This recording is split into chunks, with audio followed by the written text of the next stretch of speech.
All right, folks, we're back in the shop today with Jeep stuff. This is my 1995 Jeep Wrangler YJ, 4-cylinder, 5-speed. As you can see, it's got the nasty customs green. We just got back from an O'Reilly's part run where we picked up a new driver's side brake caliper and a starter for this thing. Now, the starter has been giving me fits, the old one had been giving me fits since 2019, and eventually they get to where no amount of hammering will fix them anymore. In fact, the O'Reilly's parts counterman was impressed at the amount of hammer abuse in the old one. I really should have took a picture. So between that, we've got all the stuff to put the Econoline back together and the lift stuff to lift the 59. But today's goal, which I realized about a month ago when this truck went down, this is my daily driver. This gets all the work. His name's Jim. This was the first build, I guess you could put on Nasty Customs. But anyway, it broke down and I realized I have all these vehicles and none of them really worked. So we'll do a little walk around and kind of show the thing off. I bought this Jeep in 2010 off eBay.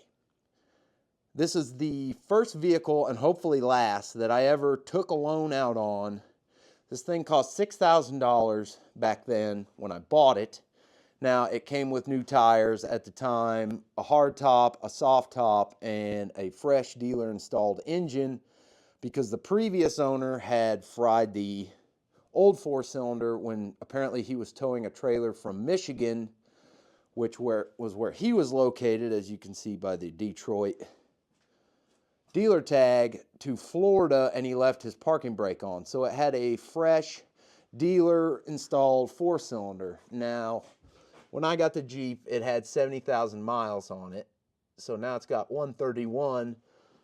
And I daily drove this thing for 4 years, which I don't recommend. If you're looking for a daily driver, a 4-cylinder Jeep is not the way you want to go. Now, the reason I wanted a Jeep at the time was my best friend got a Jeep, and at the time I was still playing bass guitar in a band, and I thought this would be a perfect vehicle. I can fit my guitar stack in the back of it, plus I can go mudding. You can take the top. I just thought at the time it was a perfect all-around vehicle. Now, my buddy's Jeep was a 6-cylinder automatic, so me being the genius I am, I thought I'll get the 4-cylinder Jeep with a 5-speed. It'll be great on gas. Turns out that's not really the case. Now, let's see. This Jeep got replaced by Jim out there as a daily driver. Now, another first about this vehicle is this is the first vehicle, and hopefully the last, that I ended up totaling. Now, the reason it got totaled was because of my own stupidity. Story on that was I had been driving this kind of daily at the time, and this had been parked, and it was a nice day. I got the Jeep out. My buddy had his Jeep, and we were driving. I can't remember what the hell we were doing, but it was dark. We were going back to my house to hang out, and well, my parents, I was still living there at the time. And we were going back. And I was used to the kind of wore out handling of the old Dodge truck there. And he was behind me. We were doing about 65 and a deer jumped out. Now, I tried to do an evasive maneuver and basically I turned way too hard. She slung sideways this way. Came back, I overcorrected and shot this thing off over a 20-foot ditch with trees in it. It was bad. Actually, this dash right here, this is where my rib cage hit because, of course, I wasn't wearing a seatbelt. All I knew was I had enough time to let out a very loud expletive bad word. And the next thing I knew, I was sitting in the passenger floorboard with my feet in the driver's seat, and everything was very quiet. So, like I said, this is where my rib cage hit. I smashed out the windshield with my head, and it ripped the top off. It broke the front leaf spring. The only body damage it got was it kind of rolled this fender down. And at the time, you know, I freaked out, scared the hell out of me. But I kind of started the Jeep back up, put it in 4-low, got it kind of aimed up the ditch. And then we did the right thing, and I climbed up the ditch. My friend was sitting there in his Jeep. We did the right thing and left the scene of the accident. You couldn't see this thing from the road, and we were about a quarter mile from my parents' house. So I jumped in the Jeep with him, rode up, and we actually got to Cummins there, and we went and pulled it out, and then I realized just how badly I had screwed my Jeep up. It was not good at all. And so we turned it in to insurance. I remember cleaning it out to take it into the body shop to get it, I don't know, appraised or whatever. And I'm not going to lie, I shed a little tear because I've had a lot of fun adventures in this truck, and I thought it was done at that time. Long story short, insurance totaled the thing, and we bought it back for $500. And then I took all the insurance money and I bought a new lift for it. A bunch of other new stuff. I can't remember off the top of my head. All new brakes. Basically, all the stuff I needed to fix it up. A fuel pump and get it back on the road. New windshield and that type of stuff. But anyway. Oh, and the Jeep's name, I kind of loosely call it Frenchie because when I bought it, I was working at McDonald's. And that 3-year loan, to pay that off, I probably cooked £1 million worth of French fries. But that's neither here nor there. Today, we've got a brake caliper. Anyway, now this brake caliper started giving me fits. The old one I had blown apart and rebuilt twice. Well, rebuilt, I mean, took it apart and cleaned it. But anyway, it had a problem that couldn't be fixed. Now, you can see by the brake pads, they've been overheated a bunch. And you're probably thinking, well, you should replace both calipers, put all new pads on it, yada, yada, yada. Well, you know, that's perfect world stuff, and I got too many vehicles. Plus, this thing is not going to be a, how do you say, daily driver thing. In fact, it'll probably get drove a couple times this year and then just parked.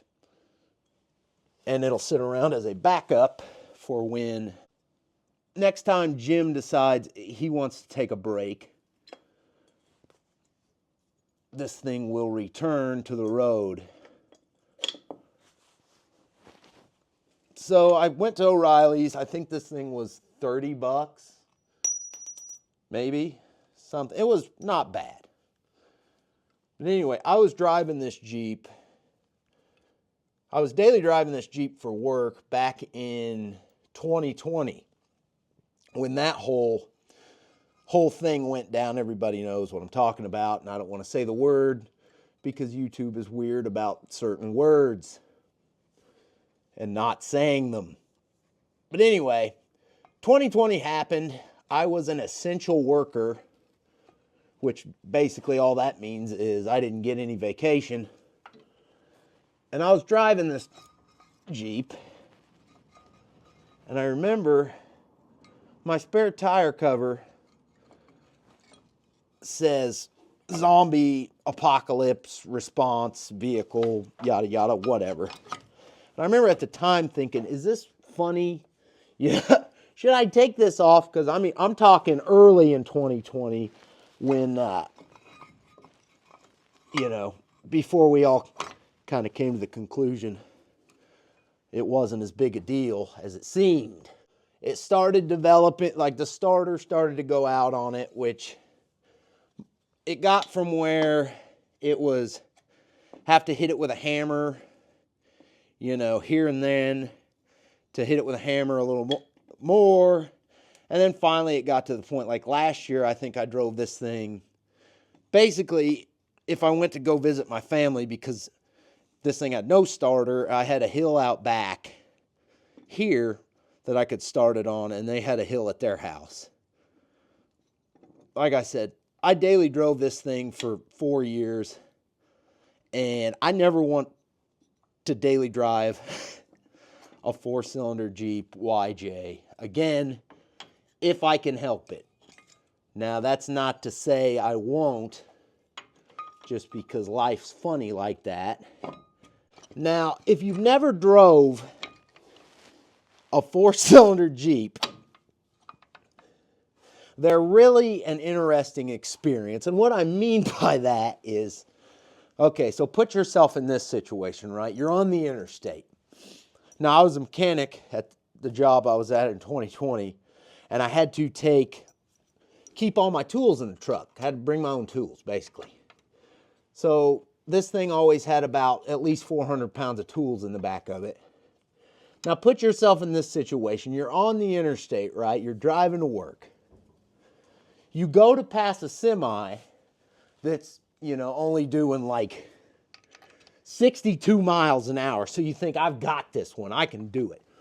So you get out to pass him. You're in 5th gear. And you're creeping up alongside this semi truck. And you get about halfway up the truck and you start losing momentum on him. So you bang it down into 4th, get the revs up, get her screaming, and you start moving alongside this semi-truck again, and you think you've got it, right?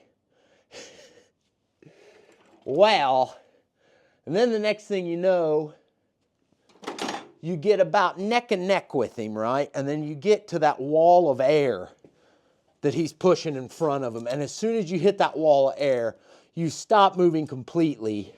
And by now there's about 4 other cars behind you wondering what the hell your problem is. And you freak out, you're thinking to yourself, should I bang it down into 3rd gear? Which I don't recommend. So you hit that wall of air, and now you're moving backwards in 4th gear. You're out of gears to shift. So basically, you just have to do the moment of shame and slowly give up, creep back, and take your place back behind the semi that totally ate your lunch, while the people who are now thinking you're either having a mental break or I don't know what they thought, but as they give you the scowl and drive on by. That's kind of 4-cylinder Jeep stuff. Also, some life lessons I learned in this Jeep is just because it's a Jeep does not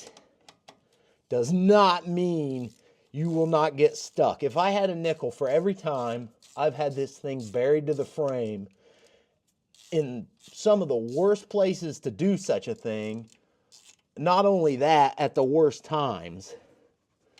Like, it took me a very long time to learn the lesson of all 4-wheel drive means is you're going to get stuck a lot deeper.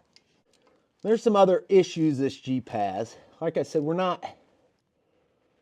she's not going back to being a daily driver, fingers crossed. And I can't complain about it because the majority of issues this thing has ever had was my own fault, from either wrecking it or, just other general, getting it stuck. Like the first day I got this Jeep, right? The first thing I did was rip the exhaust off because I was trying to climb a hill known as Caution Hill. Granted, it did make it, but at the cost of the brand new exhaust that had just been put on the Jeep. Back when I worked at Menards, I had my used appliance hustle. This thing has hauled more junk appliances to the appliance guy that would buy them.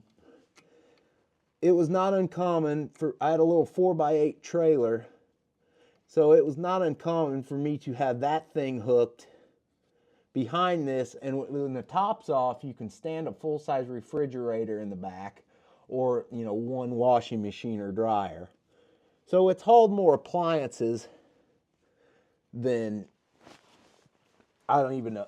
Honestly, if I had the actual figures, it would probably be just amazing. But it survived that. It survived, me being I turned 21 and it survived that. So that's, you know, that's got to say something, right? Why are you so... That just seems awful movie. Maybe it'll tighten up once we get some fluid in it. Now we got to dump some fluid in. And what's up, Leroy? What do you think, buddy? Anyway, bleeder's out. Let's go dump some fluid down her. And get her bled. It's also very good to get brake fluid all over stuff, because everybody knows I just about dumped bar and chain oil in that master cylinder. That's more what I want. That would have been not good. I'm gonna hit pause and smash this starter in, and then hopefully those brakes will start dripping soon. We've got the new starter on. We finally got fluid to start coming out of here. Go ahead and pump that out so it pushes the piston out. There it goes. Now she's toy like a toy guy. Yep, that's a lot better. And then get the last few air bubbles out.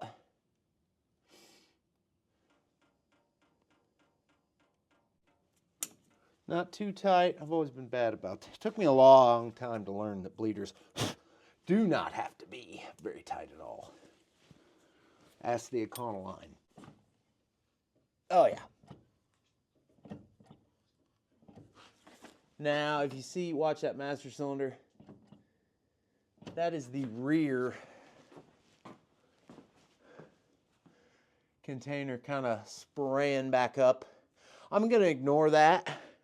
Top that back off and check the oil, make sure there's oil in it.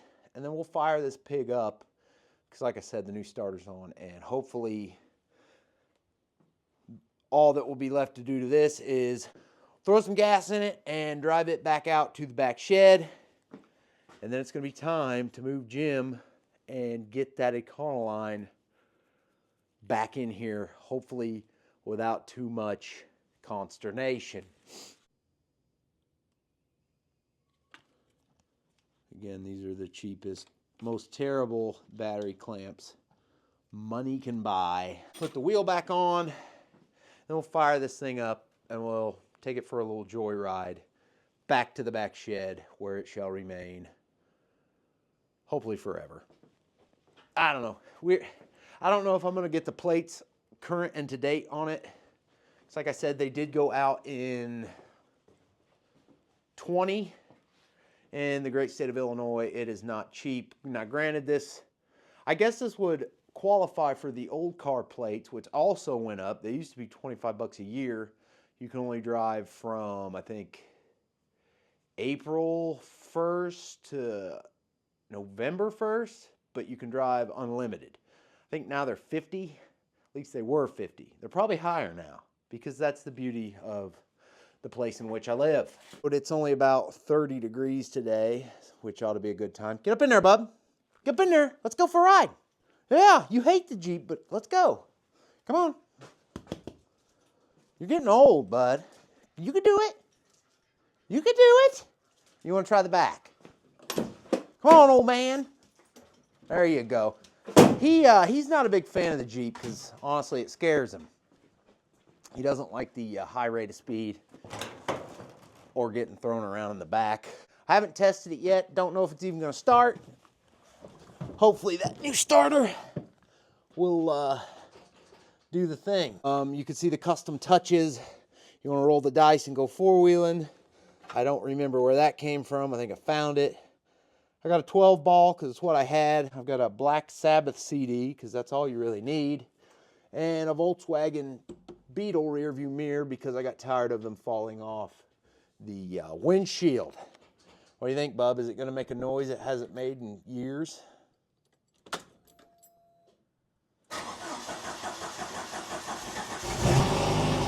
It took a little longer than it usually does to start there. Also, it's very loud. This will be a good test for the new microphones driving a Jeep in the wind. Let's go test her out.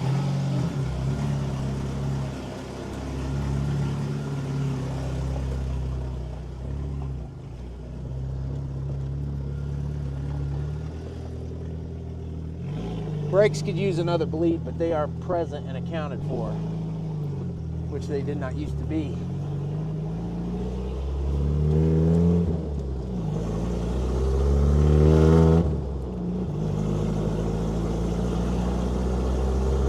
Woo!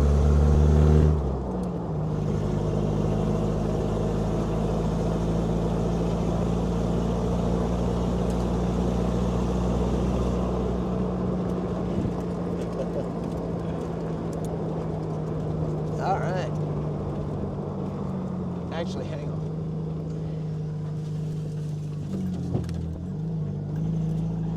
Let's see what's back here. You know? I mean, it did just rain, but who cares? It's a Jeep. We're doing Jeep stuff. I'm not sure who owns this ground exactly. But look, an egret. Some kind of flying animal. We'll stay out of their field up here, but these come back here and do some wood cutting after they logged it.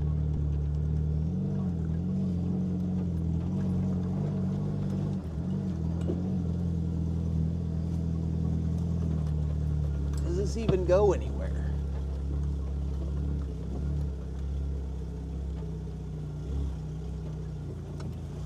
Not really. What do you think, Bubber? We'll go back.